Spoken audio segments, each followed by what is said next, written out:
So we will start with cash book today.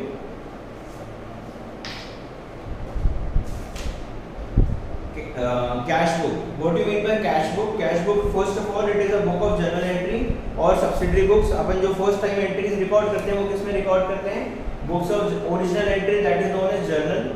Journal के अंदर अपन first time entry record करते हैं। मैंने बताया था कुछ सिचुएशंस ऐसी होती है जब जर्नल के साथ कैश बुक और सब्सिडियरी बुक्स में भी अपने को फर्स्ट टाइम एंट्री रिकॉर्ड करनी पड़ती है। और वो कौन कौन सी सिचुएशंस होती है? जब आपके बिजनेस का साइज बहुत बड़ा हो। अगर आपका बिजनेस का साइज बहुत बड़ा है, आप लार्ज ऑर्गेनाइजेशन के पार्ट हो और जहाँ पे नंबर ऑफ ट्रांजेक्शन बहुत ज़्यादा है, उन सिचुएशन में क्या होता है, जर्नल बुक नहीं बना के सीधी जो फर्स्ट टाइम एंट्री की रिकॉर्डिंग होती है वो रिकॉर्डिंग कहाँ पर होती है? In cash book and other subsidiary books. ठीक है, सब्सिडियरी बुक्स कौन कौन सी होती है मैंने आपको बताया था। First cash book, second purchase book, sales book, purchase return book, sales return book and journal proper. There are total 6 subsidiary books: cash book, purchase book, sales book, purchase return book, sales return book and journal proper. ठीक है, then next, features of cash book. Cash book record both cash and bank transaction. It depends how much column cash book you are preparing. If you are preparing one column cash book, then it will consist of only cash transaction, and if you are preparing 2 column cash book, then it will consist of cash and bank both transactions. We will start with one column cash book first of all. And another type of cash book is known as petty cash book. Now what do you mean by petty cash book? Petty cash book means जो अपने business के regular छोटे छोटे पेटी expenses होते हैं, जो small expenses होते हैं, जैसे चाय नाश्ते का खर्चा हो गया, प्रिंटिंग का खर्चा हो गया, स्टेशनरी आइटम का खर्चा हो गया, तो छोटा मोटा कोई कन्वेंस है, कन्वेंस का खर्चा हो गया। तो ये सारे जितने भी पेटी एक्सपेंसेस हैं, इन पेटी एक्सपेंसेस के लिए अगर मैं हर एक्सपेंसेस की अलग अलग एंट्री मेरी कैश बुक में रिकॉर्ड करूंगा तो मेरी कैश बुक का साइज बहुत बढ़ जाएगा। तो मैं क्या करता हूँ, मैं इसके लिए एक पेटी कैशियर बना के रखता हूँ। जो भी मेरा कैशियर होगा उसको मैं महीने की महीने एक फिक्स अमाउंट प्रोवाइड कर दूंगा। फॉर एग्जांपल मैंने उसको 2000 रुपीज प्रोवाइड कर दिए। अब 2000 रुपये मैंने उसको on the first day of the month provide कर दिया। अब 2000 रुपये को वो पूरे मंथ चलाएगा। ठीक है, पूरा मंथ यूज करेगा, पूरे मंथ वो अपने पास से खर्चा करेगा, वो अपनी बुक्स में रिकॉर्ड करेगा और उसकी बुक का नाम क्या होता है? पेटी कैश बुक। इस पेटी कैश बुक के अंदर सिर्फ जो पेटी एक्सपेंसेस है वो पेटी एक्सपेंसेस नोट डाउन होते हैं। ये सारे एक्सपेंसेस वो करेगा पूरे महीने भर। अगर बिटवीन द मंथ उसके पैसे खत्म हो गए तो वो मुझसे आके 2000 रुपये और ले जाएगा, और अगर पैसे बच गए तो रिमेनिंग अमाउंट जितना, फॉर एग्जांपल उसका पूरे मंथ में 1500 रुपीज स्पेंड हो गया, 500 रुपये उसके पास बच गए, तो नेक्स्ट मंथ वो वापस मुझसे कितने लेगा? 1500 रुपीज लेगा। मतलब मैंने एक अमाउंट फिक्स कर दिया हर मंथ का, जिस अमाउंट को मैं एज अ पेटी एक्सपेंस यूज करूंगा। ठीक है, पेटी एक्सपेंसेस के लिए वो सारा अमाउंट मैं यूज करूंगा। ठीक है, सबसे पहले first single column cash book. सबसे पहले फॉर्मेट देखो आप लोग।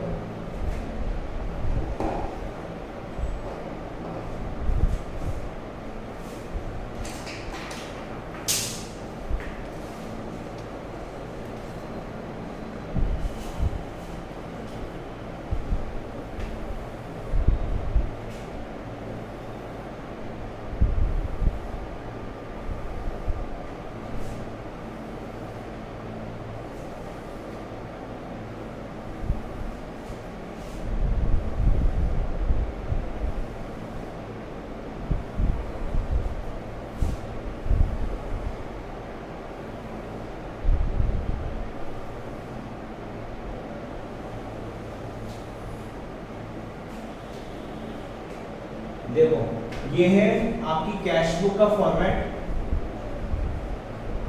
कैश बुक किस तरीके से है? डेट, पर्टिकुलर, आपका JF, voucher number, cash column, bank column, then again date, particular, JF या एलएफ,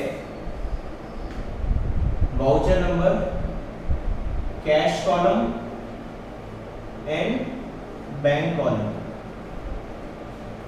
ये आपका कैश बुक का फॉर्मेट है। इस फॉर्मेट के अंदर अपने क्या क्या आ गई? डेट की एंट्री, जिस डेट के ऊपर एंट्रीज हो रही है, पर्टिकुलर, देन NF उसकी एंट्री आप लेजर में कौन से पेज के ऊपर पोस्ट कर रहे हो, देन वाउचर नंबर, ये आपको ब्लैंक छोड़ने हैं दोनों कॉलम सबको आपको ब्लैंक छोड़ने हैं। वाउचर नंबर में क्या होता है, जो भी हर कैश ट्रांजैक्शन के लिए अपन एक बिल रेज करते हैं तो उस बिल के ऊपर बिल का नंबर क्या लिखा हुआ है, दैट इज वाउचर नंबर।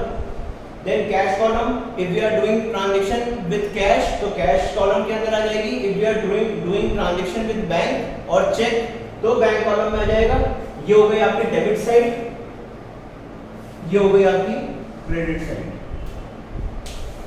ये हो गया डेबिट साइड और वो हो गया क्रेडिट साइड। ये आपका कैश बुक का फॉर्मेट है, ठीक है। इस फॉर्मेट के ऊपर काम करेंगे। अभी अपन सिंगल कॉलम कैश बुक कर रहे हैं तो सिंगल कॉलम कैश बुक के अंदर अभी एक ही कॉलम बनेगा,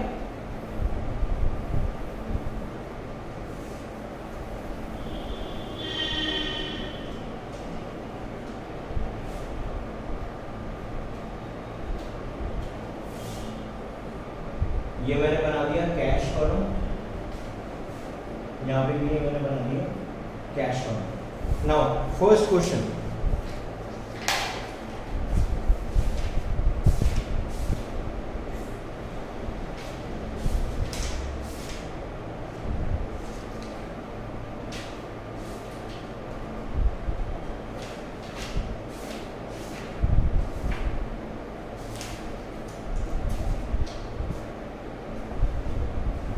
देखो first question, simple cash book without GST.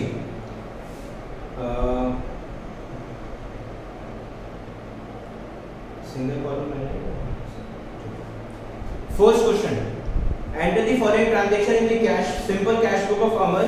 जनवरी 2020 की एंट्रीज दे रखी है अपने को डेट वाइज, ये मैंने ऊपर लिख दिया जनवरी, ये 2020, ये 2020। Now first entry, commence business with cash. Commence business with cash. What will be your journal entry? Cash account debit to capital account. अपन अब कैश अकाउंट, ये मेरे लिए कैश अकाउंट है, कैश बुक मेरे लिए क्या कैश अकाउंट है, तो cash account debit to capital account. तो फर्स्ट एंट्री क्या हो गई, 1 जनवरी की to capital account, to capital account कितना आ गया 25,000, ठीक है।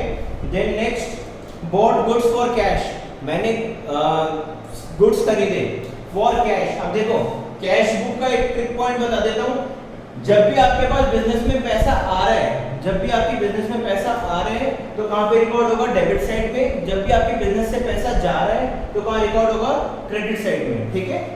देन अच्छा, तो अपनी ट्रांजैक्शन हो रही है बॉट गुड्स फॉर कैश, तो एंट्री क्या होगी कैश परचेज करने की, purchase account debit to cash, तो purchase account debit to cash, तो पोस्टिंग कैसे हो जाएगी, बाय कैश, बाय परचेजेस, ये अपनी हो गई 3 जनवरी की entry, by purchases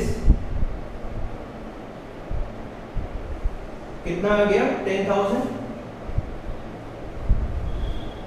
then next, sold goods for cash 11,000, मैंने सामान बेचा 11,000 का, पैसे आए, entry will be cash account debit to sales account, तो cash account debit to sales account 5 January to sales account 11,000। Then next, paid cash to Ram 8,000, मैंने राम को cash pay करा 8,000 rupees, entry will be Ram account debit to cash, तो अपन cash book में entry कर रहे हैं तो क्या चला जाएगा, by Ram 8 January, by Ram account कितना 8,000। Then next, bought machinery, machinery purchase कर रहे हैं, entry will be machinery account debit to cash account, तो by machinery,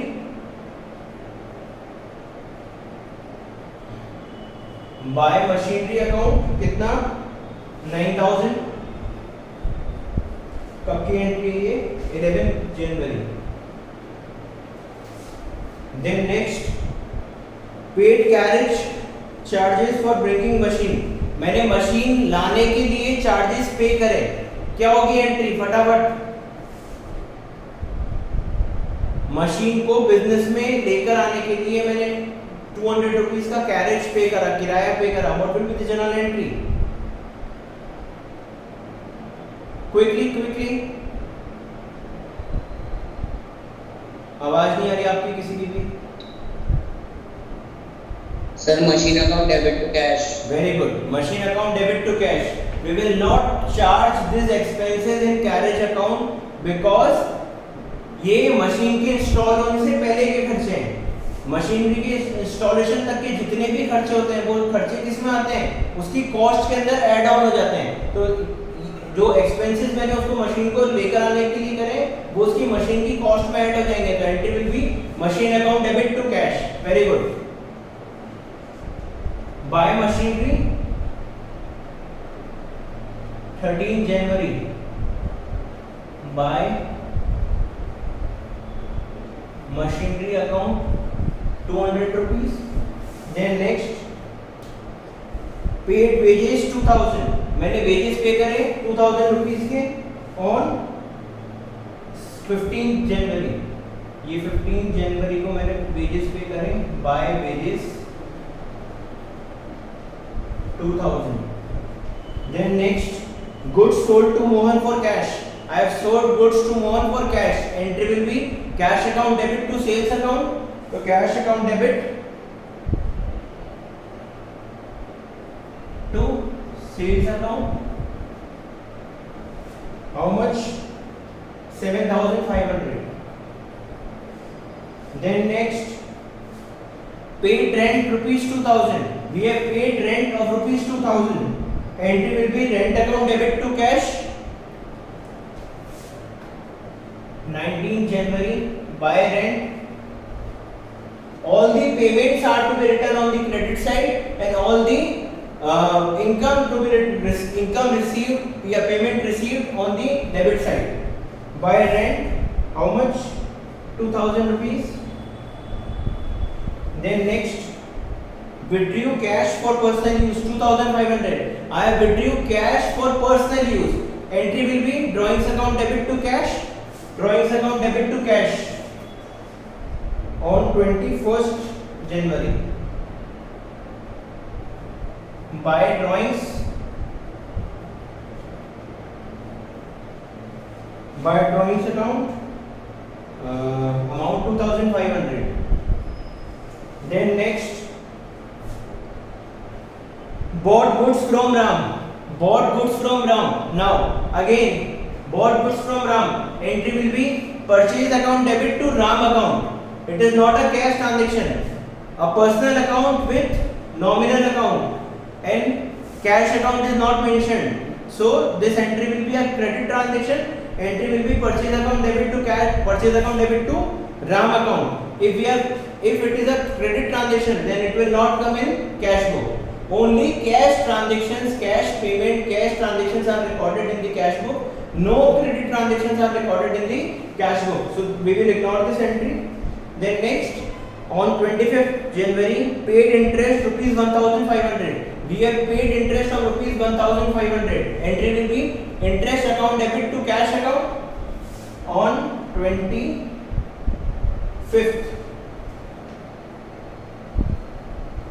By interest account 1,500. Then next, paid to Ram 2,800. We have paid amount of rupees 2,800 to Ram. Entry will be Ram account debit to cash account. Again, by Ram account 2,800. Then next, received a commission of rupees 1,300 on 30th January. We have received a commission of rupees 1,300. Entry will be cash account debit to commission received. Cash account debit to commission received. So cash account debit to commission received 1,300 on 30th January. Now next entry.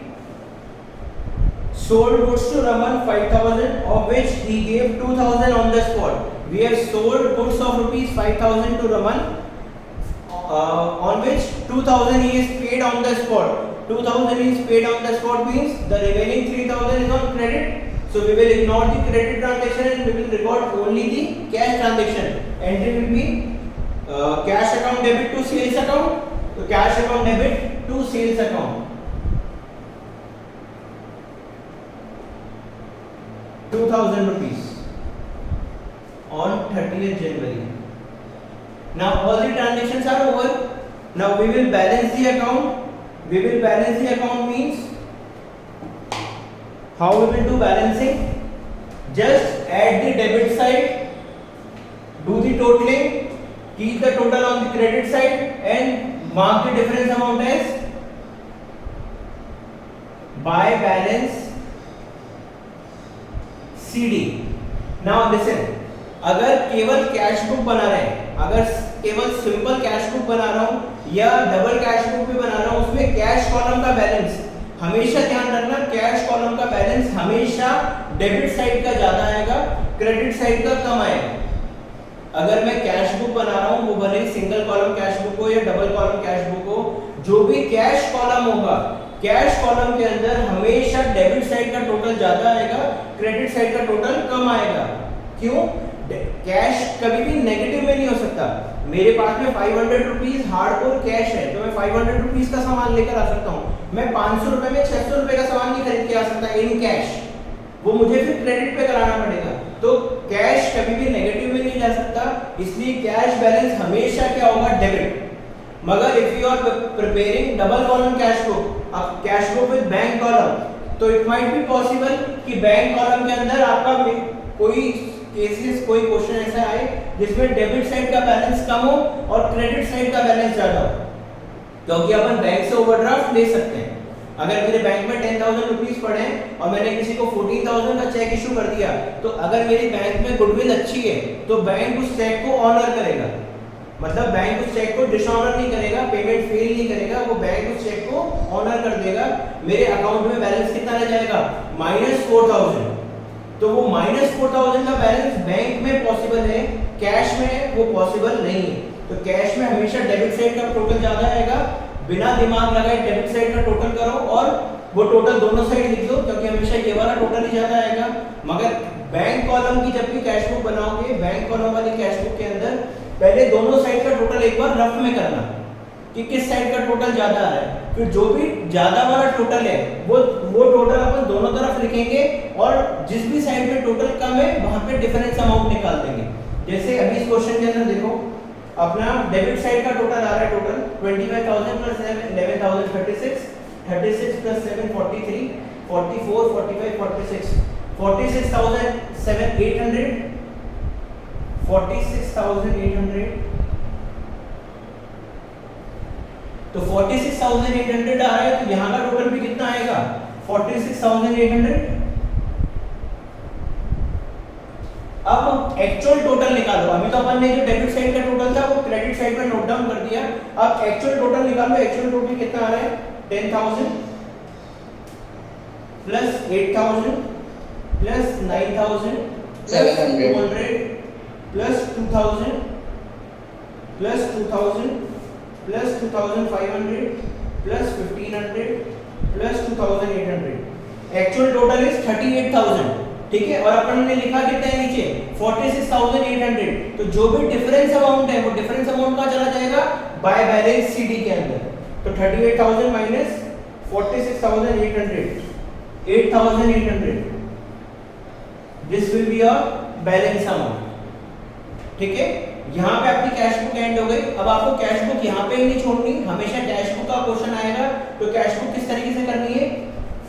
By balance CD लिखा 8,800, then next entry debit side के अंदर करी और ये कौन सी date पे थी? 31 जनवरी पे। 31 जनवरी पे अकाउंट क्लोज हो रहा है, वो अकाउंट ओपन कब होगा? नेक्स्ट डे 1 फरवरी। 1 फरवरी को अपन लिखेंगे टू बैलेंस बीडी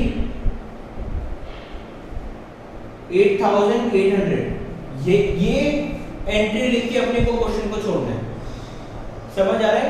कभी भी अकाउंट क्लोज करके नहीं छोड़ते अपन, हमेशा अकाउंट ओपन करके अपन क्वेश्चन को लीव करते हैं। तो जिस डेट के ऊपर आपका अकाउंट एंड होगा उसकी नेक्स्ट डेट के ऊपर आपका अकाउंट ओपन हो जाएगा।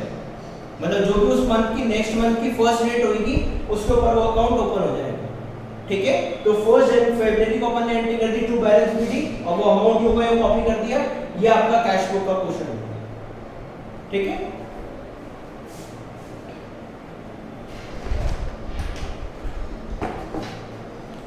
समझ आएगा सबको कैश बुक किस तरीके से बनती है?